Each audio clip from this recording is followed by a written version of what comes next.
Olha, a gente fala sobre as discussões no Senado. O senador Marcos Duval, do Podemos do Espírito Santo, relator do projeto de lei de diretrizes orçamentárias, retirou do parecer um trecho que tornava obrigatória a execução das chamadas RP9, as emendas de relator, que ficaram conhecidas como o orçamento secreto. A sessão para votação da LDO deve ser retomada daqui a pouco, às 10 horas da manhã. Para falar mais sobre o tema, a gente convidou o senador Alessandro Vieira, do PSDB de Sergipe. Tudo bem, senador? Mais uma vez, muito obrigado por estar aqui conosco na programação da Jovem Pan. Eu pergunto, de que forma é possível destravar essa discussão com toda essa polêmica do orçamento que vem sendo, desde o ano passado, chamado de orçamento secreto? Bem-vindo. Bom dia. Nós temos um problema grave aí de distorção orçamentária, né? As emendas de relator, elas não estão previstas na Constituição para a finalidade que é utilizada agora. Volume imenso de recursos, sem transparência, sem critério. Isso tudo é um problema imenso para este governo e para qualquer governo que venha no futuro. A gente vem fazendo um enfrentamento no Congresso e na Justiça, né? A gente questionou essa questão da impositividade das RP9, que já são inconstitucionais e agora se transformariam em impositivas, ou seja, de execução obrigatória. A gente espera que a gente tenha correções agora no texto. O Marcos Duval e o presidente do Congresso, o Rodrigo Pacheco, já sinalizaram para algumas correções, mas elas não resolvem o problema básico, que é o uso da emenda de relator para fazer politicagem, para fazer destinação eleitoreira. Isso tem que ser enfrentado, mas infelizmente acredito que só através da justiça. A gente vai reduzir danos nessa votação, mas vai continuar na luta.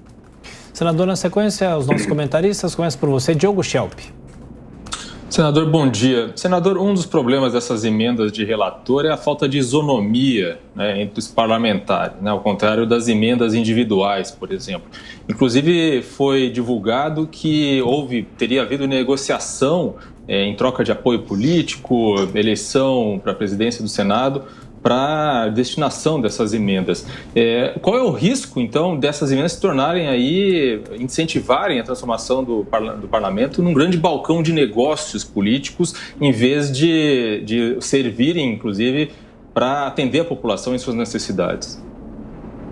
Essas emendas, o orçamento secreto, na verdade, é um mensalão 2.0, um mensalão bilionário. A gente tem clareza disso, né? A entrevista que o senador Marcos Duval deu o Jornal Estado de São Paulo é muito clara. Ele disse que recebeu 50 milhões de reais em emendas como agradecimento pelo voto na eleição que consagrou Rodrigo Pacheco, presidente do Senado, presidente do Congresso Nacional. Isso é de uma gravidade imensa. A gente tem que parar de ficar passando pano para essas coisas e tratando como se fosse normal e começar a chamar as coisas pelo nome. Receber vantagem indevida para votar, para não votar, tem nome, é corrupção. O Supremo já decidiu isso na época do mensalão. É lamentável que a gente tenha que tomar esse tipo de providência. Eu estou indo à Justiça, estou indo, enfim, a todos os canais possíveis para denunciar isso, porque do jeito que está, a nossa democracia não funciona. Eu tenho uma distribuição bilionária. E essa distribuição é feita sem nenhum critério técnico, sem nenhuma razoabilidade e equilíbrio. Proporcionalidade não existe. Tratamento igualitário dos parlamentares também não. E pior, tratamento igualitário entre cidades, entre estados. Eu tenho várias cidades do mesmo porte que recebem ou não recebem valores absolutamente diferentes. E os escândalos vão se acumulando. Você tem várias matérias, o jornalismo investigativo fazendo seu papel, várias matérias mostrando desvios, corrupção, fraudes, desperdício. E a gente tem que enfrentar isso.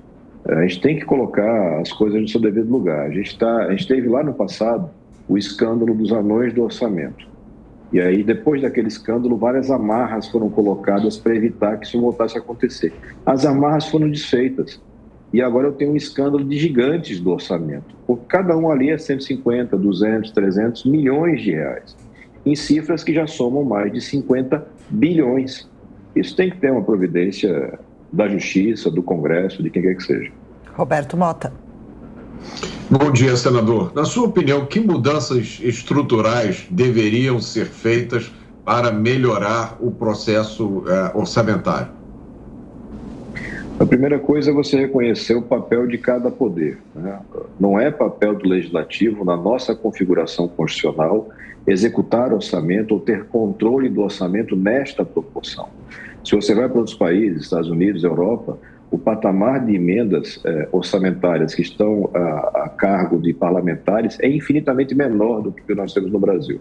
No Brasil, eu transferi orçamento para o Congresso, mas não transferi nem planejamento, nem responsabilidades. Então, fica muito fácil. Eu faço um acordo político, eu atendo ao líder de plantão, eu voto no Pacheco, para ser mais objetivo. E aí recebo 100, 150 milhões para colocar no meu estado. No meu estado, Sergipe, que é o menor estado da federação, isso vai fazer diferença para as pessoas e vai fazer diferença eleitoral. Então, eu tenho que reconhecer que essa ferramenta, esse arranjo é inconstitucional. A emenda de relator, ela está na Constituição para fazer ajustes de texto por erros e omissões. E se converteu isso num mecanismo para você manejar bilhões. A gente tem que dar um freio de arrumação nisso. Existe ação em andamento no Supremo, está na relatoria da ministra Rosa Weber, essa ação, se não me engano, do ano 2020. A gente participa dessa luta desde o começo. E eu espero que o Supremo tenha a coragem, a consciência de sentar e colocar, olha, isso daqui passa do constitucional. Se o parlamentar, se o Congresso entender que precisa ter mais acesso a recursos para indicação direta, que o faça através das emendas individuais e de bancadas, porque essas existem na Constituição. E elas são isonômicas, ou seja, todos os estados recebem. Você não vai privilegiar A ou B por critérios não republicanos. Mas no cenário atual, com o Congresso que nós temos hoje, eu não acredito que essa mudança aconteça. E, senador, para ficar mais claro, por que o senhor diz que Rodrigo Pacheco mentiu sobre as emendas de relator na época da eleição dele à casa, à presidência do Senado? Essas providências que o senhor diz que pretende tomar são contra a PEC ou contra Pacheco também? São contra pessoas, né? Nós entramos com mandado de segurança contra a tramitação da LDO, o ministro Cássio, o relator, ele deu prazo para que o relator Marcos Duval explicasse essas mudanças que ele estava criando. O relator Marcos Duval retrocedeu, recuou e abriu mão das mudanças, então parece que esse problema está sendo resolvido. Mas quando eu disse que Rodrigo Pacheco mentiu para os brasileiros, é porque ele chamou ontem uma coletiva para dizer que as emendas são distribuídas de forma isonômica. E isso não é verdade, nem remotamente verdade. O critério é político, de compadrio, de apoio pessoal ou de apoio a projetos, e essa distribuição é feita para os amigos do rei, sem nenhum respeito ao cidadão, sem nenhum respeito ao orçamento público. Eu não fui eleito pelos sergipanos para passar pano nesse tipo de coisa. Eu sei das consequências.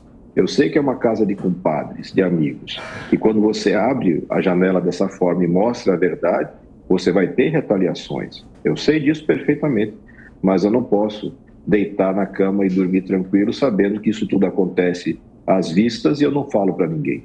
A gente tem que enfrentar as coisas. O Brasil precisa mudar de verdade.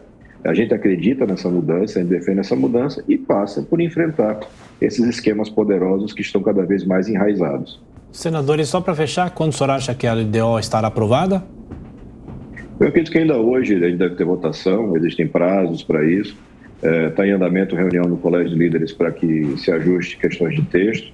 Você tem o Centrão ainda brigando por essa impositividade da RP9, quer dizer, obrigar o Executivo a executar essas emendas de relator. Mas acredito que vai chegar a alguma composição e vai ter votação. O problema vai persistir e vai ter que ser tratado novamente no próximo ciclo legislativo. Perfeito. Senador Alessandro Vieira, mais uma vez obrigado pela atenção, pela gentileza. A Jovem Pan vai acompanhar essa discussão no Senado nesta terça-feira. Bom trabalho, até a próxima. Até a próxima.